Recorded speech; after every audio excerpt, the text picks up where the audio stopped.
Gracias, Juanpi, pero no te voy a pagar por tocar, así que...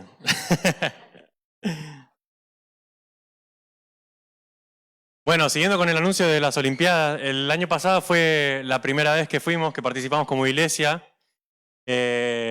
No recuerdo cuántos niños eran, ¿te acordás? 10 más o menos. Creo que ahora estamos duplicando, ¿no? Así que súper bien, la iglesia... Y así como duplicamos en participantes, tenemos que duplicar en medallas, ¿eh? No quiero presionar a los niños, pero si no vienen con... No, el año pasado Samu tuvo 2 medallas, impresionante, así que este año esperamos que obtenga 2 más y el resto también que sume. Es un tiempo hermoso en el que los niños también pueden ver cuántos chicos creen en Dios también, ¿no? Son cristianos. A mis hijos les sorprendió mucho eso cuando fue una de las cosas que comentaban. No, wow, no somos los que estamos aquí adentro, ¿no? Sino que hay varios, hay muchos.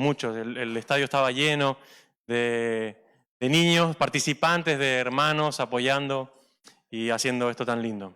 Amén. Así que los que no tienen niños también pueden ir y estar ahí compartiendo. Todo el día vamos a estar ahí y alentando también a nuestros hijos. Amén. Así que los esperamos. Muy bien. Vamos a entrar en la palabra de Dios en esta mañana. El título de la predicación es Al que cree, todo le es posible. Amén. Así que vamos a abrir, les invito a que abramos la Biblia, vamos directamente al grano, en el Evangelio de Marcos, capítulo 9. Vamos a leer del 14 al 29.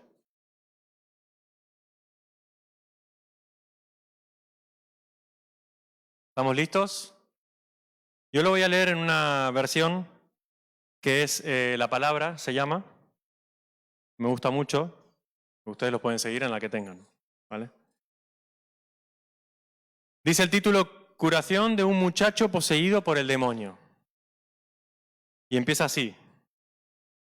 Versículo 14. Cuando volvieron a donde estaban los otros discípulos, vieron que había mucha gente reunida con ellos y que estaban discutiendo con los maestros de la ley.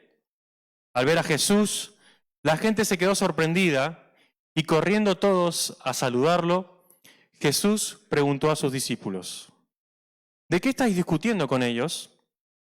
Uno de entre la gente le contestó, Maestro, te he traído a mi hijo, que está poseído por un espíritu mudo. Cuando menos se espera, se apodera de él y lo derriba al suelo, haciéndole arrojar espuma por la boca y rechinar los dientes hasta que se queda rígido. Pedí a tus discípulos que los expulsaran, pero no lo han conseguido. Jesús exclamó, gente incrédula, ¿hasta cuándo habré de estar entre vosotros? ¿Hasta cuándo tendré que soportaros? Traedme al muchacho. Se lo llevaron y cuando el espíritu vio a Jesús, enseguida se puso a zarandear con violencia al muchacho que cayó al suelo, revolcándose y echando espuma por la boca. Jesús preguntó al padre, ¿cuánto tiempo hace que le pasa esto? Le contestó, desde niño. Muchas veces ese espíritu lo arroja al fuego o al agua para matarlo. Si puedes, ten compasión de nosotros y ayúdanos. Jesús le contestó, ¿cómo si puedes? Para el que tiene fe, todo es posible. Entonces el padre del muchacho exclamó, yo tengo fe, pero ayúdame a tener más. Jesús, al ver que se aglomeraba la gente, increpó al espíritu impuro diciéndole, espíritu mudo y sordo, te ordeno que salgas de él y que no vuelvas a entrar en él jamás. El espíritu, gritando y haciendo que el muchacho se retorciera con violencia, salió de él dejándolo como muerto, de manera que, en efecto, todos los presentes lo consideraron muerto. Pero Jesús lo tomó de la mano y lo levantó, y el muchacho quedó en pie. Más tarde, cuando los discípulos entraron en casa, preguntaron aparte a Jesús, ¿por qué nosotros no pudimos expulsar ese demonio? Jesús les contestó, este es un género de demonio que nadie puede expulsar si no es por medio de la oración. Amén.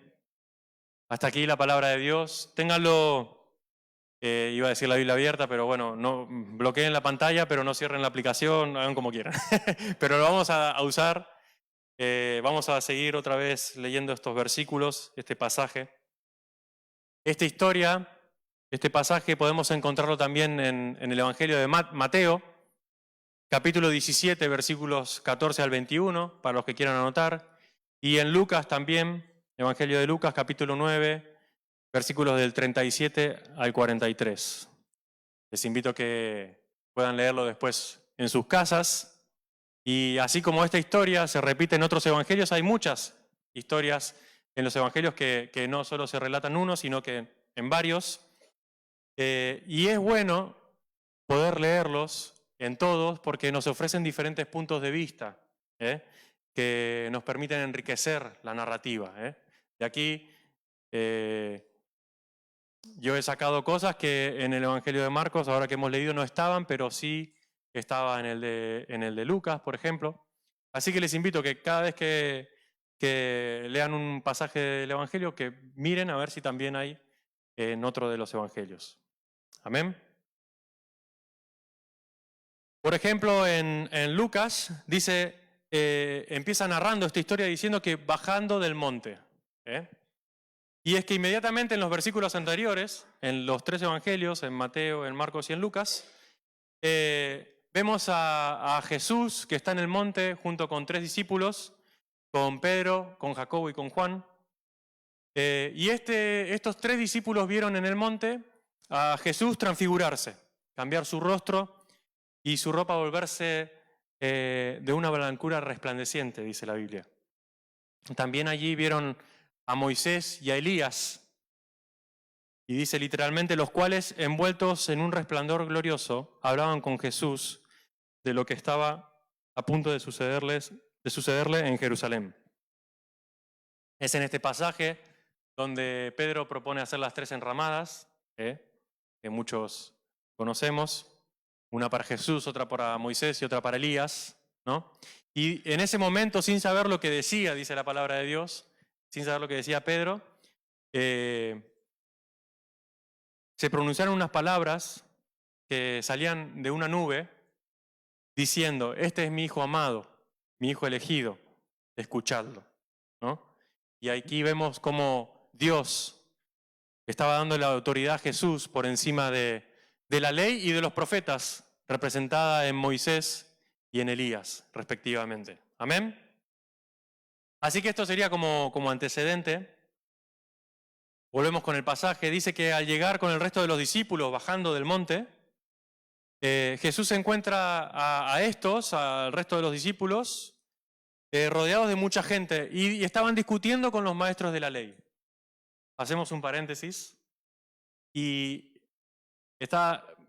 pensaba, ¿no? Qué contraste para los 3 discípulos que habían acompañado a Jesús, de un momento a otro, cómo pasaron de la visión de la gloria de Dios a encontrarse con un joven poseído por Satanás, de la compañía de Moisés y Elías a estar en medio de los escribas incrédulos, del esplendor y la belleza de la transfiguración, a escenas de dolor, debilidad y miseria en el valle, del gozo y la sensación de triunfo que sintieron en el monte, al encuentro de los otros 9 que se encontraban inmersos en una situación bochornosa de fracaso.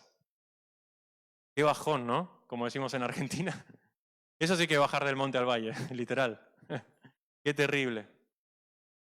Pensemos un momento y pongámonos, ¿no? en el lugar de Pedro, de Jacobo y de Juan. Y también pensemos que Jesús dejó nada más ni nada menos que el trono de Dios en el cielo para venir a este mundo perdido por causa del pecado. Eso sí que es un contraste, ¿no? Y todo por amor. Amén. ¿Cuánto nos amó el Señor? Le damos un fuerte aplauso a Dios por su amor, a Jesús. Aleluya, gracias. Gracias, Señor. Volvemos a la historia. Y dice que había mucha gente, discípulos discutiendo con los escribas, y un hombre que sale al encuentro de Jesús gritando. Y dice en Mateo, y puesto de rodillas delante de él, le dijo, Señor, ten compasión de mi hijo. Leíamos en Marcos, Maestro, te he traído a mi hijo que está poseído por un espíritu mudo. Cuando menos espera se apodera de él y lo derriba al suelo, haciéndole arrojar espuma por la boca y rechinar los dientes, hasta que se queda rígido. Pedí a tus discípulos que lo expulsaran, pero no lo han conseguido. Qué historia, qué tremendo. Se trata de un padre angustiado, un padre que está desesperado, ansioso por un milagro para su hijo, ¿no? Y los que somos padres sabemos que cuando nuestros hijos están pasando por una enfermedad, que tienen un poquito de fiebre, ya queremos estar en su lugar. Por favor, Señor, que me pase a mí porque no lo puedo ver sufrir. Además que no lo aguanto. Quejarse tanto. Yo quiero que esté bien y ya me lo aguanto yo, no hay problema. ¿No? O se golpean. Y por favor, Señor. Y así estaba el padre. Este hombre seguramente escuchó que estaban los discípulos por ahí y dijo, yo voy, tengo que intentarlo. Años viviendo con una carga insoportable. Desde niño estaba así, este muchacho. De tener que ver a su hijo sufriendo así. Y no lo dice el texto, ¿no? Pero ese padre seguramente lo intentó todo. Habrá consultado a los especialistas de la época, ¿no? Que no le podían dar ibuprofeno, alguna otra cosa. Probó con medicinas, tratamientos, ¿no? Y esto es todo lo que haría un padre que ama a su hijo. Así que yo pienso que lo hizo. Y es probable que después de tantos años el cansancio de su fe fuese considerable, que el cansancio de su esperanza y su agotamiento espiritual fuese grande. Dice que durante la ausencia de Jesús y los 3 discípulos, los 9 discípulos restantes habían estado intentando echar fuera al espíritu maligno que atormentaba a este pobre muchacho, fracasando en sus intentos. Y ¿saben qué? Esto no pasó inadvertido por los escribas, que siempre estaban buscando alguna ocasión para ridiculizar y desacreditar a los discípulos ante la gente. Parece que habían visto una buena oportunidad, ¿no? Un momento de debilidad y dijeron, esta es la nuestra, ¿no? Aquí los dejamos en evidencia. ¿Veis? Es pura suerte todo lo que hacen. No tienen ningún poder, ni ninguna autoridad, ni ustedes, ni en nombre de quien habla. Quizás decían cosas así, ¿no? Este que dice llamarse el Mesías no es tal. Porque a lo largo de la vida de Jesús constantemente atacaban de esta forma. Quizás también se animaron a dar consejos, ¿no? De cómo había que sanar a este muchacho o cómo había que liberarlo. O también una opción que tiene muchos números es buscar el culpable, ¿no? De esta situación, ¿no? Esto pasa porque el padre seguro que se mandó un pecado, ¿no? O la familia no está haciendo las cosas bien. O este niño seguro que hizo un pecado y por eso está viviendo esta situación. ¿No? Y de ahí era la discusión. Los escribas, los maestros de la ley, los fariseos, atacaban a los discípulos que ya no sabían qué hacer. ¿Y saben qué? Esto siempre fue así. A lo largo de la historia de la iglesia siempre fue así. El mundo nos observa buscando nuestros fallos y lamentablemente, tristemente, tenemos que admitir que los tenemos. ¿No? ¿Hay alguien perfecto acá que no tiene fallos? Cri, cri. Se escucha. No siempre alcanzamos lo que el Señor espera de nosotros. Y como los discípulos, nosotros también tenemos que seguir aprendiendo del Señor y consagrarnos más a Él. Amén. La misma experiencia que el padre del muchacho vivió ha sido compartida por muchas personas que en algún momento quedaron desilusionados por alguna iglesia o algún siervo de Dios. Es así esto. Y esto es muy probable, muy posible que suceda. Porque ¿saben qué? Dice la palabra de Dios que Dios escogió a lo vil y menospreciado de este mundo. Así que mira, como lo dice la palabra, aprovecha y dile a tu hermano, eres vil. Aprovecha. No somos para nada perfectos. Esto está en 1 Corintios 1:28, para que no digan que yo estoy hablando mal de ustedes ni nada, ni de mí, todos. 1 Corintios 1:28. Y sin embargo, a pesar de esto, ¿no? de que nosotros tenemos nuestras fallas, no somos perfectos, sin embargo, nadie puede decir que ha ido a Jesucristo y ha quedado defraudado con Él. Por eso es a Jesús a quien debemos dirigir a la gente. Amén. No a nosotros. Él es el camino. Él es la verdad. Él es la vida. Amén. Nosotros somos sus seguidores. Y sin Él nada podemos hacer. Amén. Amén. Continúa el pasaje en el versículo 19. Dice, Jesús exclamó, gente incrédula, ¿hasta cuándo habré de estar entre vosotros? ¿Hasta cuándo tendré que soportaros? Traedme al muchacho. Y leyendo la palabra de Dios, no queda muy claro a quién va dirigida esta reprimenda, ¿no? Porque es en general, dice, gente incrédula. Podría ser a los discípulos, por la conversación que tienen luego, que a pesar de que en otras ocasiones, en Marcos 6, si mal no recuerdo, echan fuera demonios en su nombre, pero en esta ocasión su poca fe no daba frutos. También podría ser al Padre, también por la conversación que tienen luego. El Padre estaba fluctuando entre la fe y la desesperación. También podría ser a los escribas y los fariseos, que siempre buscaban una ocasión para altercar con Jesús y los discípulos con el fin de desprestigiarles. Y ¿sabes qué? El hecho de no saber a quién va dirigido nos abre una variable más. El mensaje es tan abierto que podríamos decir que también va dirigido a nosotros. Amén. Que muchas veces estamos lidiando con la incredulidad. Amén. Dice el versículo 20, se lo llevaron y cuando el espíritu vio a Jesús, enseguida se puso a zarandear con violencia al muchacho, que cayó al suelo revolcándose y echando espuma por la boca, Jesús preguntó al Padre, ¿cuánto tiempo hace que le pasa esto? Aquí es interesante ver en este versículo que en medio de todo el jaleo que había, unos y otros estaban discutiendo, le estaba la desesperación del padre, gritando, arrodillado delante de Jesús, el hijo que estaba revolcándose, echando espuma por la boca, y ante este panorama, Jesús sin prisa, tiene un gesto como superhumano, ¿no? De mucha cercanía, de total cercanía, y le dice, ¿hasta hace cuánto le pasa esto? Cuéntame, ¿qué es lo que está pasando? ¿Qué es lo que estás viviendo? Y Jesús podría tranquilamente haberse presentado y en un abrir y cerrar de ojos, o un chasquido, ¿no? Y sanarlo. Pero Él quiso restaurar también la fe del Padre. También quiso dejar una enseñanza a todos los que estaban alrededor.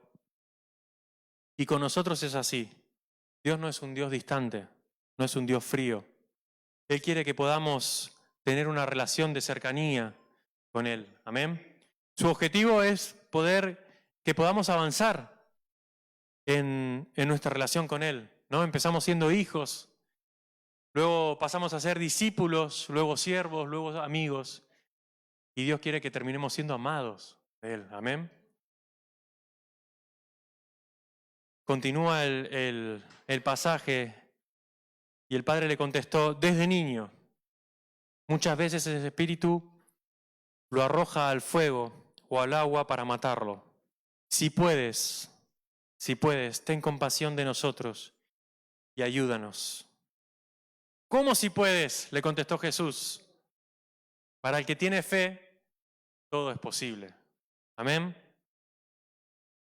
Y cuando llegamos a esta parte de la historia, es importante aclarar lo que Jesús quiso decir con al que cree, todo le es posible, ¿no? O para el que tiene fe, todo es posible. Si leemos el versículo de manera aislada y superficial, como lamentablemente muchas veces hacemos con la Biblia, podemos interpretar que lo que Jesús está diciendo es que si tenemos fe podemos conseguir lo que queramos, ¿no? Pero si prestamos atención a las Escrituras, a lo largo de todas las Escrituras, podemos ver muchos momentos en la vida de grandes hombres y mujeres de fe, hombres y mujeres de fe, que tuvieron que pasar por situaciones en las que no ocurrieron lo que ellos querían, lo que ellos deseaban que pasara. Y no fue por falta de fe. Es más, en otros pasajes bíblicos, a estos mismos personajes se les admira por su fe. Podemos poner muchísimos ejemplos, muchos están en Hebreos 11, ¿no? En el famoso pasaje, capítulo de los héroes de la fe. Pero tenemos en la Biblia el mayor ejemplo, que es Jesús, ¿no? El mismo Dios hecho carne. Y Jesús, aún con toda la fe que tenía, pidió a Dios en el huerto de Getsemaní, Padre mío, si es posible, pasa de mí esta copa.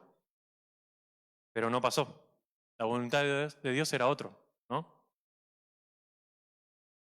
Esa idea de que por fe podemos conseguir lo que queremos a través de Dios, en muchas iglesias se predica, lamentablemente, y es errónea. Porque si Dios cumpliese todo lo que tú y yo le pidiéramos con mucha fe, entonces, ¿no sería Dios el que estaría poniendo su fe en nuestra voluntad? ¿Sería? Sí, ¿no? Estaríamos dando vuelta a la tortilla. ¿No sería Dios el que estaría poniendo su confianza en nuestro criterio? Y en ese caso, ¿quién sería Dios? ¿Él o nosotros? ¿Nos damos cuenta?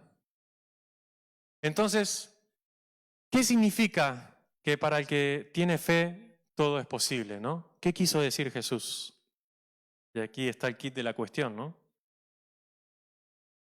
Lo que Jesús está diciéndonos es que cuando una persona tiene fe en Dios, puede suceder cualquier cosa. Parece que estamos diciendo lo mismo, pero no es lo mismo. Puede ocurrirle todo puede pasar. La persona de fe en Dios no es la que consigue lo que quiere, es aquella que está abierta a que Dios actúe. Amén. La fe abre los ojos para que descubramos que el rango de acción de Dios en nuestra vida es mucho mayor de lo que nosotros pensamos. Amén. Pablo dice en Efesios 3:20, Dios puede hacer muchísimo más que todo lo que podamos imaginarnos o pedir. La fe es confiar en Dios sin importar la situación, sin importar el precio. También en Jeremías 33:3 dice, clama a mí y yo te responderé y te enseñaré cosas grandes y ocultas que no conoces, que tú no conoces.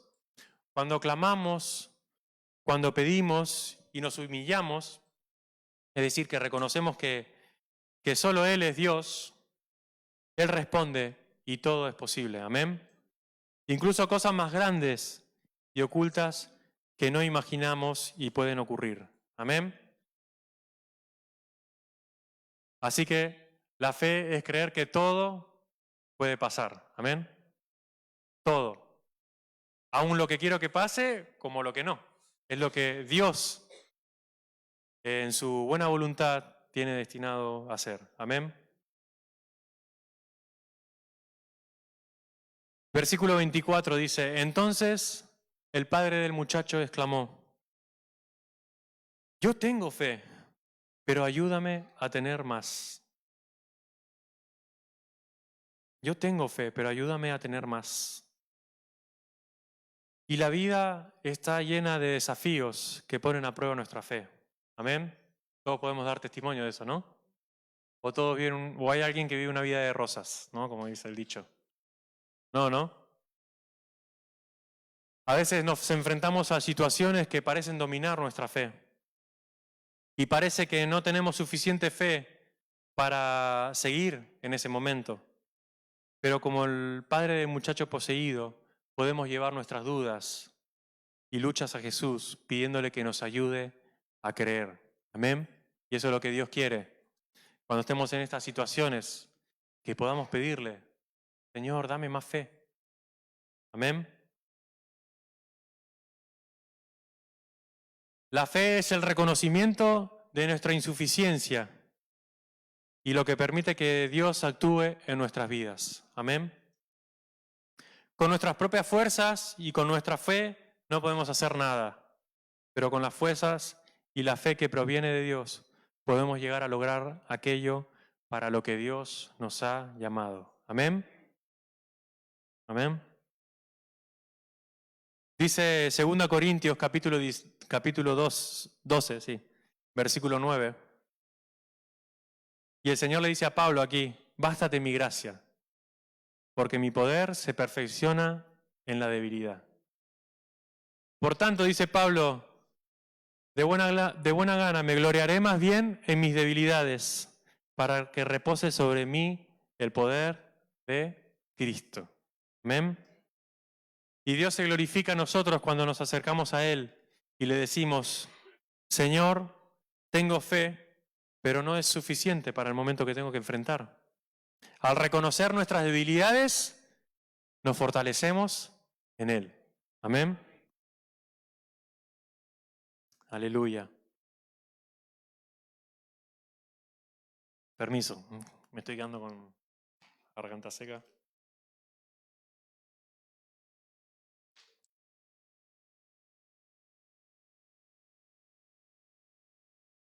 Seguimos en el versículo 25 y dice, Jesús, al ver que se aglomeraba la gente, increpó al espíritu impuro, diciéndole, espíritu mudo y sordo, te ordeno que salgas de él y que no vuelvas a entrar en él jamás.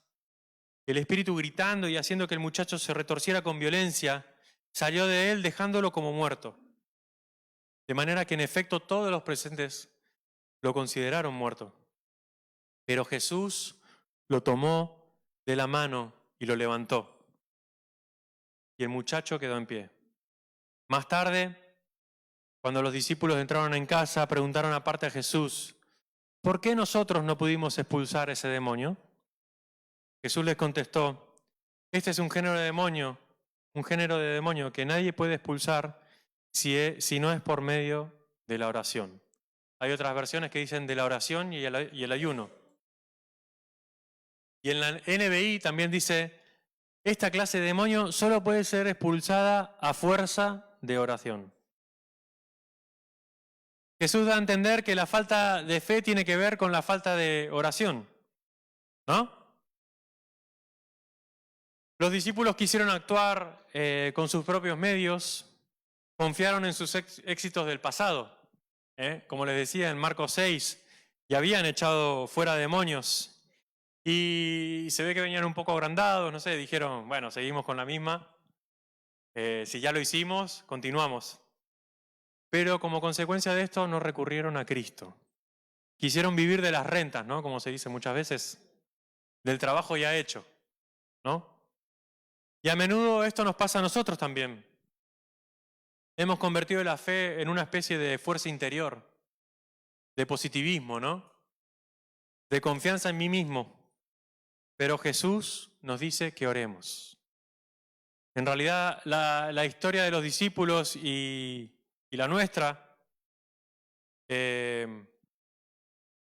no se trata de lo que somos capaces de hacer, sino que esto va de depender de Dios. Amén. No va de nuestra fe y de nuestra fuerza, va de depender de Dios. Y la oración es ese gesto, es esa acción que demuestra que queremos depender del Señor. Amén.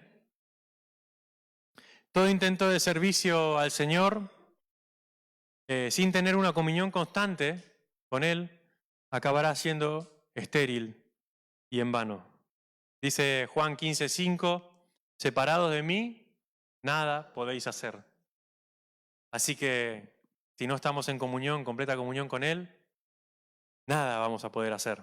Es así.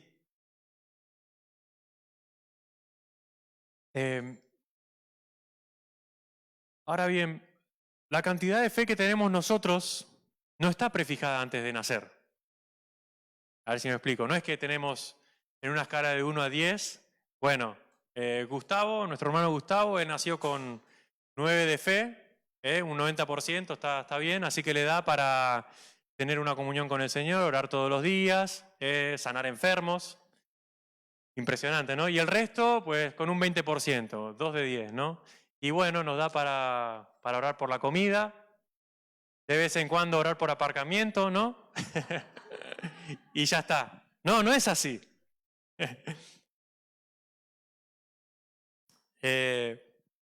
La fe no es algo que se posee de una vez y para siempre. No es algo estático. La fe no es algo estático. La fe es una semilla que ha sido puesta en nosotros y tiene que crecer. Amén. Por eso la fe debe cultivarse. La fe debe trabajarse para que pueda llegar a ser más de lo que es en este momento. Queremos crecer en fe, tenemos que seguir trabajando, no quedarnos con lo que ya tenemos. Amén. Y cada vez que me toca compartir la palabra, a mí me gusta también ser práctico, poder dejar algo para que podamos trabajar, no dejar, digamos, el palo o la mala noticia o sino que podamos tener esa esperanza, ¿no?, de trabajar en el Señor y crecer. Y entonces, ¿cómo podemos cultivar nuestra fe?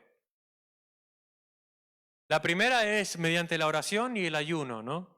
Como leíamos antes. A través de la oración nos comunicamos con Dios, buscamos su guía y alineamos nuestra voluntad con la suya. Amén. También podemos cultivar nuestra fe mediante las Escrituras, mediante la palabra de Dios, la Biblia. Dice Romanos 10:17, así que la fe es por el oír, y el oír por la palabra de Dios. Amén. Cuanto más leemos la Biblia, más le conocemos, nos exponemos a sus enseñanzas y promesas, y esto nos lleva a crecer y confiar más en Él. Amén. Y por último, hay más. Quiero dejarte otro punto que es actuando en fe. ¿Cómo cultivamos nuestra fe? Pues actuando en fe. Dijimos que la fe no es estática, ¿no? Tampoco la fe es pasiva.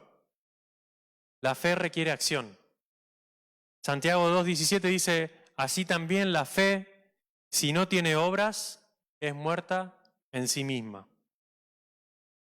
La fe genuina nos impulsa a actuar en obediencia al llamado de Dios, incluso cuando el camino no está claro, ya sea compartiendo el Evangelio, sirviendo en el ministerio o tomando una decisión difícil.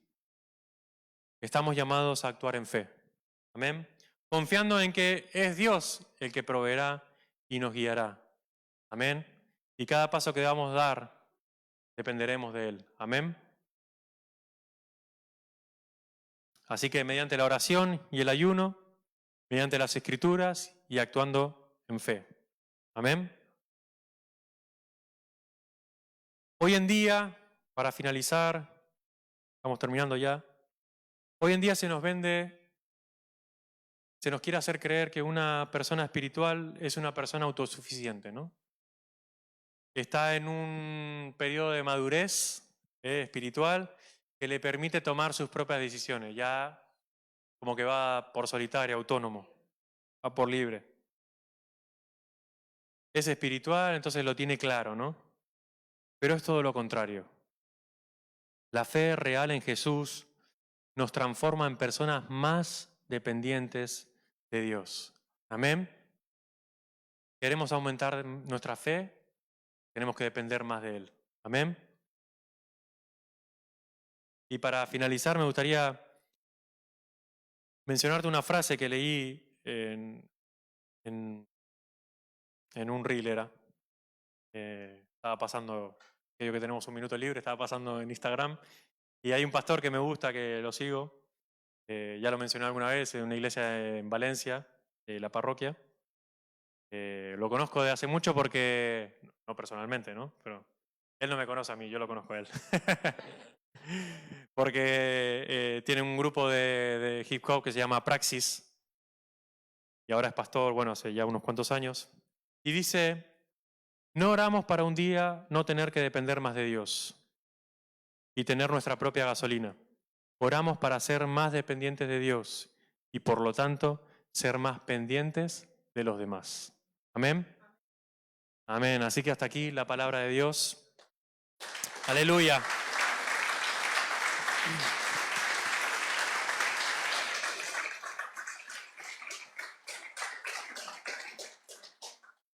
Tengo fe para creer